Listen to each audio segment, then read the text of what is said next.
Ensuring that what you're doing is helping, that they are making progress, and if you need to change anything in terms of your therapy techniques or your goal, what goals change the writing of your goals, or if they've met their goals and you need to keep going and write new goals. We don't want to be stagnant either. And then, of course, writing data also will help your documentation to show the progress, and it verifies still need therapy, and insurance can see, what you're doing, and when you ask for more visits, if you need to do prior authorization, you have all of that there. So sometimes, and especially if you're on the floor, therapy with a kiddo, taking data can be hard. So what do? I have sheets that I literally have on the floor with me and a pen, and I'm doing therapy with the kiddo, and I put it right there on the floor and make sure that I am tracking data as well. So keeping the child engaged and doing an activity and taking data can be hard, but you just get everything's on the floor. Floor time, everything's on the floor, and you are getting it all done.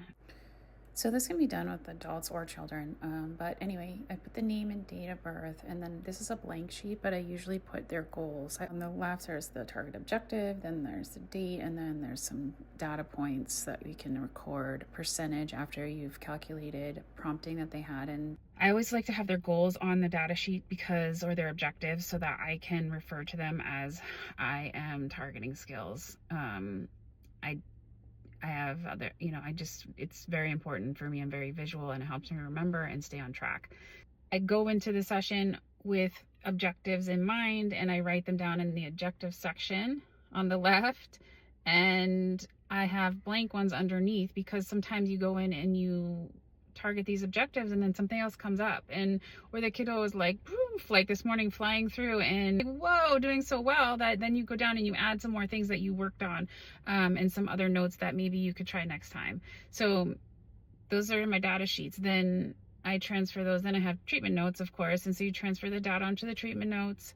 I already described in another video what I thought is important on treatment notes. So again, date of birth, patient name, I do have goals on there, and then what type of session it is, and then SOAP, so subjective, objective, and then assessment, and plan of care. And then you have to get your documentation done on time, and you bill for your services.